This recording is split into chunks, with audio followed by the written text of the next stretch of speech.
Hi hello welcome you all to Entri app. I am Kavya. അപ്പൊ census report എന്ന് പറയുന്നത് ഏതൊരു എക്സാമിനെ സംബന്ധിച്ചിടത്തോളം വളരെ ഇമ്പോർട്ടന്റ് ആയിട്ടുള്ള ഒരു ടോപ്പിക് ആണ്. നമ്മളുടെ എക്സാമിലും സെൻസസ് റിപ്പോർട്ട് എന്ന് പറയുന്നത് കറണ്ട് ആയിട്ട് വളരെ വളരെ ഇമ്പോർട്ടന്റ് ആയിട്ടുള്ള ഒന്ന് തന്നെയാണ്. അപ്പൊ നമ്മൾ ഇന്ന് ചർച്ച ചെയ്യാൻ പോകുന്നത് സെൻസസ് റിപ്പോർട്ട് 2011 ബേസിക് ഫാക്ടുകളെ കുറിച്ചാണ്. അപ്പം നമുക്ക് ഒരുപാട് കാര്യങ്ങൾ ആക്ച്വലി സെൻസസ് റിപ്പോർട്ടിൽ പഠിക്കാനുണ്ട്.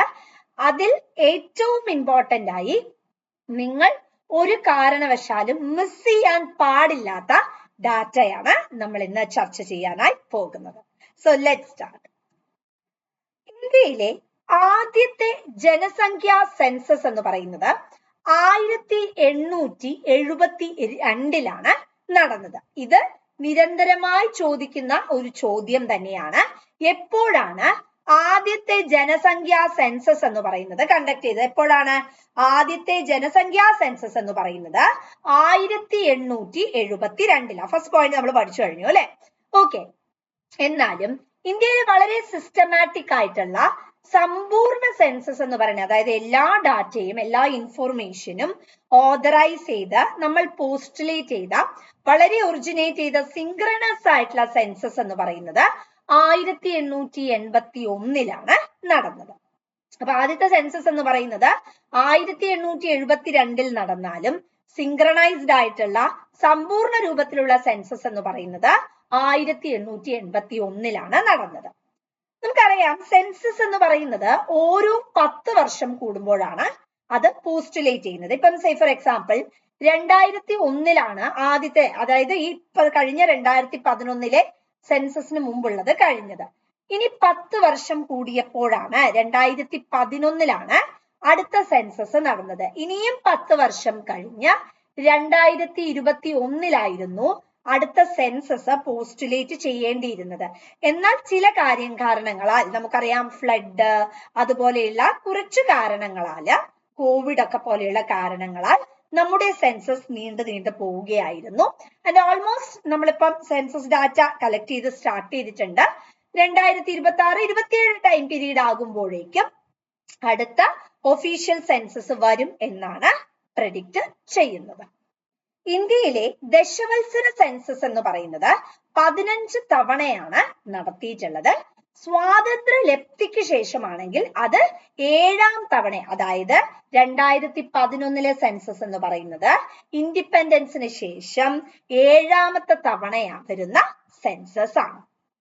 ഇനി നമ്മൾ പറഞ്ഞു നോർമൽ സെൻസസ് എന്ന് പറയുന്നത് ഓരോ 10 വർഷം കൂടുമ്പോഴുമാണ് കണ്ടക്ട് ചെയ്യുന്നത്.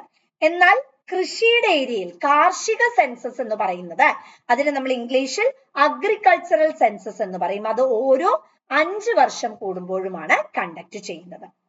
ഇന്ത്യയില് സെൻസസിന്റെ പിതാവായിട്ട്, ഈ ക്വസ്റ്റ്യൻ എപ്പോഴും ചോദിക്കുന്ന ഒരു ക്വസ്റ്റ്യൻ ആണ്, ഇന്ത്യയില് സെൻസസിന്റെ പിതാവായി കരുതപ്പെടുന്നത് ഹെൻറി വാൾട്ടറിനെയാണ്. 2011 മാർച്ച് 31 ന്യൂഡൽഹിയില് കേന്ദ്ര ആഭ്യന്തര സെക്രട്ടറിയായ GK പിള്ളയും C ചന്ദ്രമൗലിയും കൂടിയാണ് 2011 സെൻസസ് എന്താക്കിയത്, പുറത്തിറക്കിയത്. അപ്പൊ എന്തൊക്കെ നമ്മൾ ഫാക്ടുകൾ പഠിച്ചു? 1872 ആദ്യത്തെ ജനസംഖ്യാ സെൻസസ് വരുന്നത് അല്ലെ? എന്നാൽ അത് ഫുള്ളി സിങ്ക്രണൈസ് ചെയ്ത് സമ്പൂർണ്ണമായിട്ടുള്ള സെൻസസ് വരുന്നത് എപ്പോഴാ? 1881 സെൻസസ് എന്ന് പറയുന്നത് എത്ര വർഷം കൂടുമ്പോഴാ? 10 വർഷം. അഗ്രികൾച്ചറൽ സെൻസസ് എന്ന് പറയുന്നത് എത്ര വർഷം കൂടുമ്പോഴാ? 5 വർഷം കൂടുമ്പോഴാണ് അല്ലെ? ഇൻഡിപെൻഡൻസിന് ശേഷമുള്ള എത്രാമത്തെ സെൻസസ് ആണ്? 7ാമത്തെ സെൻസസ് ആണ്. സെൻസസിന്റെ പിതാവിനെ കുറിച്ചും നമ്മൾ പറഞ്ഞു. ഇനി ഇത് എപ്പോഴാണ്, ആരാണ്? 2011 മാർച്ച് 31 ന്യൂഡൽഹിയിലായിരുന്നു ഇതിന്റെ സബ്മിഷൻ നടന്നത്. GK പിള്ളയും ശ്രീ ചന്ദ്രമൗലിയും ചേർന്നാണ് ഇത് പുറത്തിറക്കിയത്. നമ്മൾ പറഞ്ഞു അല്ലെ? അതായത് ഇത് വളരെ ഇമ്പോർട്ടന്റ്, അതുകൊണ്ടാണ് ഞാൻ റിപ്പീറ്റ് ചെയ്ത് പറയുന്നത്. ഇന്ത്യയുടെ 15ാമത്തെ സെൻസസും അതുപോലെ സ്വാതന്ത്ര്യത്തിന് ശേഷമുള്ള 7ാമത്തെ സെൻസസ് റിപ്പോർട്ടുമായിരുന്നു ഇവിടെ സബ്മിറ്റ് ചെയ്ത്. അതുകൊണ്ടാണ് ഞാനത് വീണ്ടും സ്പെസിഫൈ ചെയ്ത് പറയുന്നത്. ഇന്ത്യയുടെ 15ാമത്തെ സെൻസസും സ്വാതന്ത്ര്യ ലബ്ധിക്ക് ശേഷമുള്ള 7ാമത്തെ സെൻസസുമാണ് 2011 മാർച്ച് 31 പുറത്തിറക്കിയത്. ഇതിന്റെ മെയിൻ ആയിട്ടുള്ള മുദ്രാവാക്യം എന്ന് പറയുന്നത് ഇംഗ്ലീഷിൽ നമ്മൾ മോട്ടോ എന്ന് പറയും. മോട്ടോ എന്ന് പറയുന്നത് അവർ സെൻസസ് അവർ ഫ്യൂച്ചർ എന്നായിരുന്നു. അതായത് നമ്മുടെ സെൻസസ് നമ്മുടെ ഭാവി. കാരണം സെൻസസ് ഡാറ്റ പരിശോധിച്ചു കഴിഞ്ഞാൽ വളരെ വ്യക്തമായി നമ്മുടെ രാജ്യം എവിടെയാണ് നിൽക്കുന്നത്, ഏത് ഏരിയയിലാണ് പുവർ ആയിട്ടുള്ളത്, ഏത് ഏരിയയിലാണ് നമുക്ക് ഇനി ഒരു ഇംപ്രൂവ്മെന്റ് ആവശ്യമായിട്ടുള്ളത്. സേ ഫോർ എക്സാമ്പിൾ പോപ്പുലേഷൻ ഒരുപാട് വർദ്ധിച്ചിരിക്കുന്നു എന്ന് പറയുമ്പോൾ അത് നെഗറ്റീവ് ആയിട്ടുള്ള ഒരു എസൻസ് തന്നെയാണ് ക്രിയേറ്റ് ചെയ്യുന്നത് അല്ലെ. കാരണം പോപ്പുലേഷൻ ഒരിക്കലും എന്താകാൻ പാടില്ല, ഒരുപാട് അങ്ങ് കൂടാനായിട്ട് പാടുള്ളതല്ല. ഒരു റെഗുലേറ്റഡ് ഫ്രെയിംവർക്കിൽ വേണം എപ്പോഴും എന്ത് പ്രൊസീഡ് ചെയ്യാൻ, പോപ്പുലേഷൻ എന്ന് പറയുന്നത് മുന്നോട്ടേക്ക് പോവാനായി. കാരണം പോപ്പുലേഷൻ കൂടിയാൽ, ജനസംഖ്യ കൂടിയാൽ എന്ത് സംഭവിക്കും, ഫുഡ്, ക്ലോത്തിങ്, ഷെൽട്ടർ ഇതിന്റെ ഒക്കെ ആവശ്യകതകൾ കൂടിക്കൊണ്ടേയിരിക്കും അല്ലെ. അപ്പൊ അതിനെ നമുക്ക് മീറ്റ് ചെയ്യേണ്ട ആവശ്യമുണ്ട്. അതേപോലെ നമ്മൾ ഏത് ഫേസിലാണ്, നമുക്ക് 3 ഫേസസ് ഉണ്ട് അല്ലെ, ഡെമോഗ്രാഫിക് ട്രാൻസിഷൻ എന്ന് പറയും. അപ്പൊ നമ്മൾ ഏത് ഫേസിലാണ് നിൽക്കുന്നത് അതിനെക്കുറിച്ചും നമുക്ക് എന്തറിയണം, വ്യക്തമായിട്ടുള്ള ഒരു ഐഡിയ ഉണ്ടായിരിക്കണം. അപ്പൊ അതിനായും നമ്മളെ എന്ത് സഹായിക്കുന്നു, ഈ തരത്തിലുള്ള ഒരു പോപ്പുലേഷൻ ഫ്രെയിംവർക്ക് സഹായിക്കുന്നു. നമ്മുടെ ആകെ ജനസംഖ്യ എന്ന് പറയുന്നത് ഞാൻ ഇവിടെ കൗണ്ട് ചെയ്ത് തന്നെ പറയാണ്. നിങ്ങൾ പഠിക്കുമ്പോഴും ഫ്രണ്ട്സ് അങ്ങനെ തന്നെ പഠിച്ചിട്ട് പോവുക. ഈ ഒരു സെഷനിൽ നമ്മൾ ഡിസ്കസ് ചെയ്യുന്ന സെൻസസ് ഡാറ്റ ഒരു കാരണവശാലും നിങ്ങൾ മിസ് ചെയ്യരുത്. നിർബന്ധമായും എഴുതി വെച്ച് തന്നെ പഠിക്കുക. 1210569,573 അതായത് 1.21 ബില്യൺ ആണ് ആകെ ജനസംഖ്യ. ജനസംഖ്യയിൽ ഇന്ത്യ 2ാം സ്ഥാനത്താണ്. അതായത് 2011 സെൻസസ് റിപ്പോർട്ടാണ് കേട്ടോ. ഇപ്പൊ അൺഒഫീഷ്യൽ ആയിട്ടുള്ള ഡാറ്റയൊക്കെ പോസ്റ്റുലേറ്റ് ചെയ്യുന്നത് നമ്മൾ 1ാം സ്ഥാനത്താണ് എന്നുള്ളത് തന്നെയാണ്. ഓക്കെ, അപ്പം പോപ്പുലേഷൻ ഇങ്ങനെ കൂടിക്കൊണ്ടിരിക്കുക. പക്ഷെ ശരിക്കും പറഞ്ഞ ഒരുപാട് പ്രോബ്ലംസ് അത് മുഖാന്തരം ഉണ്ടാവുന്നുണ്ട് അല്ലെ. പക്ഷെ നമുക്കത് ഒഫീഷ്യൽ ആയിട്ടൊന്നും പറയാൻ പറ്റില്ല. ഇപ്പോഴുള്ള റിപ്പോർട്ട് പ്രകാരം നമ്മുടെ കയ്യിൽ ഓതന്റിക് ആയിട്ടുള്ള 2011 റിപ്പോർട്ട് പ്രകാരം ഇന്ത്യ 2ാം സ്ഥാനത്താണ്. 17.64% വരുന്നത്. 2001 മുതൽ 2011 വരെയുള്ള കാലയളവിലെ ജനസംഖ്യാ വർധനവ് എന്ന് പറയുന്നത് 181 മില്യൺ ആണ് വരുന്നത്. ഇനി നമ്മുടെ രാജ്യത്തെ ഏറ്റവും ജനസംഖ്യയുള്ള സംസ്ഥാനങ്ങളെ കുറിച്ച് നമ്മൾ നോക്കിയാൽ ഉത്തർപ്രദേശ് ഉണ്ട്. ഈ ഫിഗറുകൾ നിങ്ങൾ പഠിക്കേണ്ട ആവശ്യമില്ല, എന്നാലും ഞാനൊന്ന് വായിക്കുന്നു എന്ന് മാത്രം. നിങ്ങൾ ആ ഓർഡർ മാത്രം നോക്കിയാൽ മതി. ഉത്തർപ്രദേശ് 19981234 മഹാരാഷ്ട്ര 11237433 വായിക്കുമ്പോൾ അങ്ങനെ തന്നെ പഠിക്കുക. നമ്മളിപ്പോ 1 lakh 11 lakh എന്നൊക്കെ പറഞ്ഞ് പഠിച്ചാലും നമുക്ക് മിസ്റ്റേക്സ് വരും, വിട്ടുപോകും. അതുകൊണ്ടാണ്.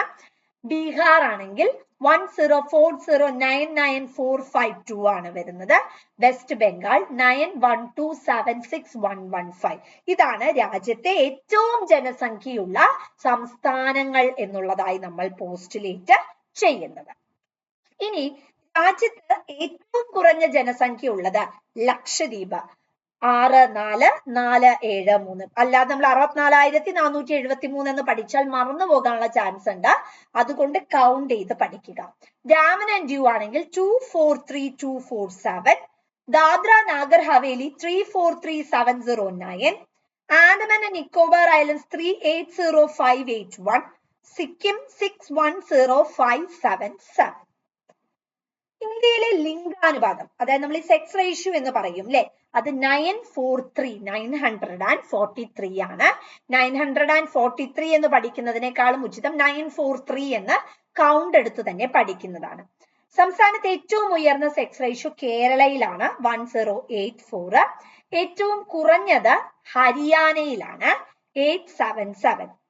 യൂണിയൻ ടെറിട്ടറിയിലെ ഏറ്റവും ഉയർന്ന ലിംഗാനുപാതം പറയുന്ന പോണ്ടിച്ചേരിയാണ് 1037. യൂണിയൻ ടെറിട്ടറിയിൽ ഏറ്റവും കുറഞ്ഞ ലിംഗാനുപാതം വരുന്നത്, ഏറ്റവും ഉയർന്നത് പോണ്ടിച്ചേരിയും കുറഞ്ഞത് ഡാമൻ ആൻഡ് ഡ്യൂവുമാണ്. കുട്ടികളുടെ, അതായത് 0 to 6 ഏജ് ഗ്രൂപ്പിൽ വരുന്ന കുട്ടികളുടെ ലിംഗാനുപാതം 919 ആണ്. ഏറ്റവും ഉയർന്ന ലിംഗാനുപാതം അരുണാചൽ പ്രദേശിൽ 972ഉം ഏറ്റവും കുറഞ്ഞത് ഹരിയാനയിലാണ് 834ഉമാണ് വരുന്നത്. സാക്ഷരതാ നിരക്കിലേക്ക് കടന്നാൽ സാക്ഷരത 74%, പുരുഷന്മാരില് 82.14%, സ്ത്രീകളില് 65.46%. ഏറ്റവും ഉയർന്ന സംസ്ഥാനത്തിന്റെ കണക്കെടുത്ത് നോക്കിയാൽ ഏറ്റവും ഉയർന്ന സാക്ഷരതാ നിരക്ക് കേരളത്തിനാണ് 94%. ഏറ്റവും കുറഞ്ഞത് ബീഹാറിനാണ് 63.82%. കേന്ദ്രഭരണ പ്രദേശത്തില് ഏറ്റവും ഉയർന്ന സാക്ഷരത ലക്ഷദ്വീപിലാണ് 92.28%. കേന്ദ്രഭരണ പ്രദേശത്ത് ഏറ്റവും കുറഞ്ഞ സാക്ഷരത ദാദ്ര നാഗർ ഹവേലിയിലാണ് 77.24%. സാക്ഷരതയിൽ മുന്നിലുള്ള 5 സംസ്ഥാനങ്ങൾ, ഒന്ന് കേരളയാണ് 94%. ഇത് 2011 സെൻസസ് ആണ്, ഓർക്കുക. ലക്ഷദ്വീപ് 91.85%, മിസോറാം 91.33%, ഗോവ 88.77%, ത്രിപുര 87.22%. അപ്പൊ നമ്മൾ ആക്ച്വലി ഇന്ന് ചർച്ച ചെയ്തിട്ടുള്ളത് സെൻസസ് റിപ്പോർട്ടിൽ ഒരു കാരണവശാലും നിങ്ങൾ മറക്കാൻ പാടില്ലാത്ത കുറച്ച് ഫാക്റ്റുകളാണ്.